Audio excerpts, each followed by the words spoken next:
I'm Alison, I'm from just outside of Durham, 46-year-old. So about 25 years ago, I had a lot of things happen in my life. So I had a car crash, I lost my father, I had 2 kids quite young, and I basically burnt out.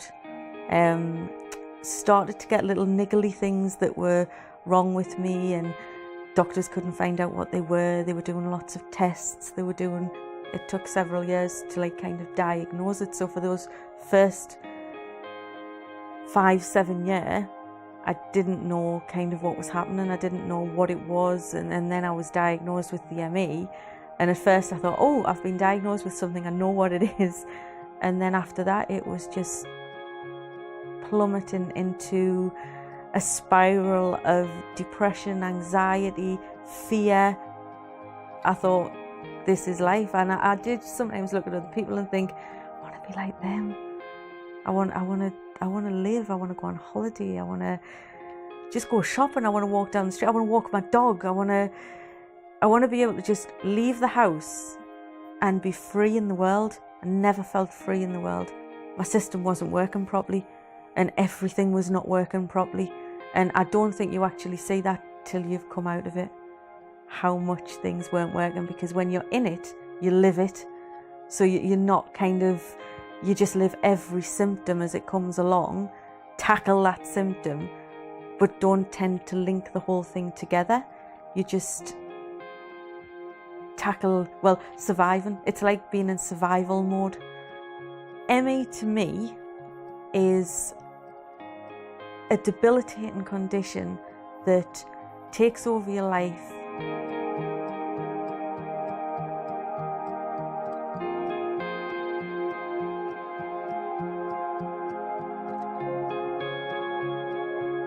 "20 years ago was very different to what it is now. It was kind of anybody who said the word ME, it was like, oh yeah.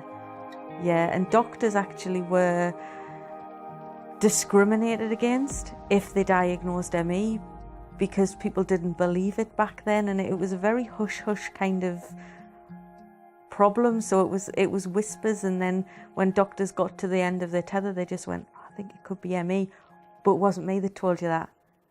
So it took years and years and years to actually sit down with a consultant, and a consultant say, this is ME.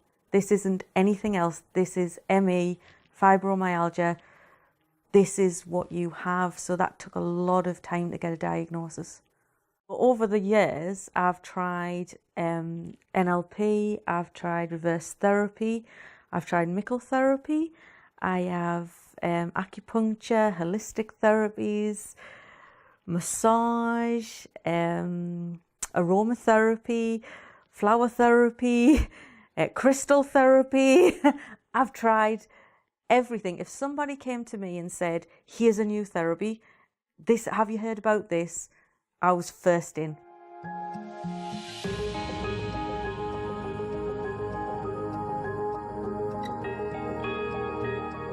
For me, when I spoke to John, you start the conversation and you are quite busy.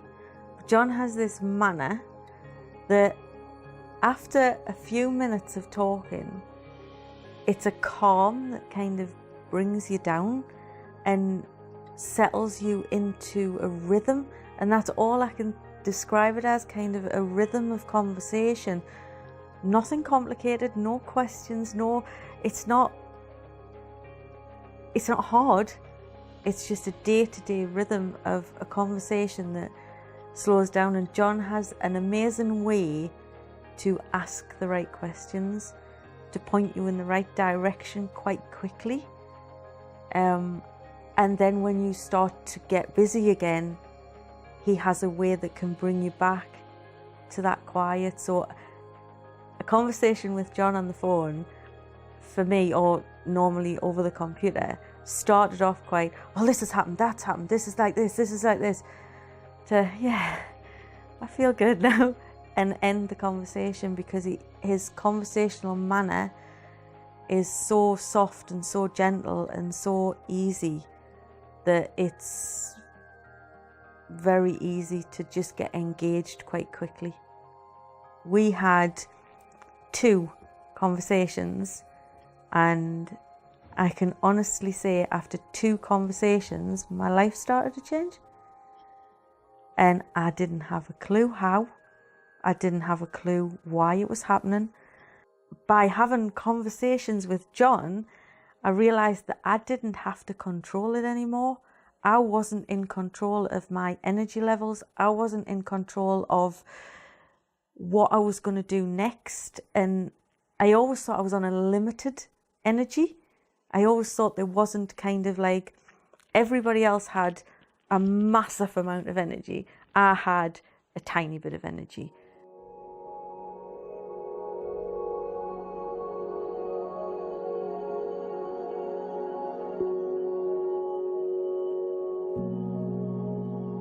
I was so skeptical because I just thought, I've tried everything. I'm the pro at trying all these different things. So how can you now tell me that doing nothing and having a conversation is going to help?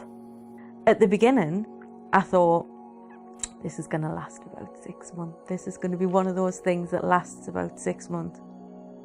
It just gets better. Every single day gets better.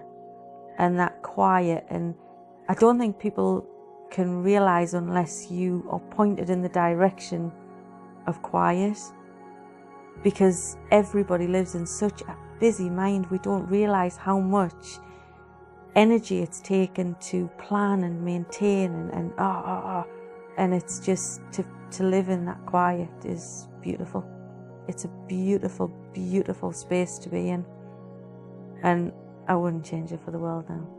My one day is today. My one day is every day, because every day is so special now. Every day is something happens every day that is just wow, and things that I just never noticed before, things that I just didn't see. I see the world now. I see it's for its absolute beauty, and I know that that is not from what you have on the outside. It's not from the possessions you have, the money you have, and things like that.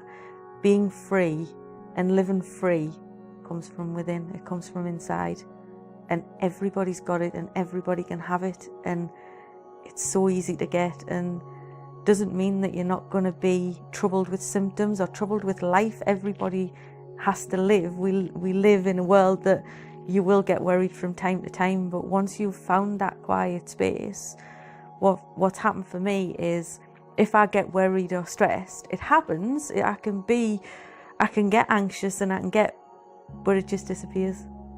It doesn't have a hold on me, because now I know that it's just another thought.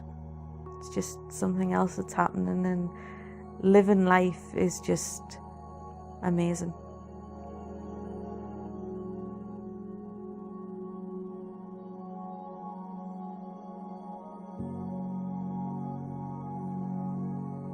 To get this quiet mind, you have to speak to somebody who has the quiet mind, and you can tell pretty quick whether you are talking to somebody who actually has it and gets it, or somebody who just thinks they get it. Because a lot of work that's done around this field is done like,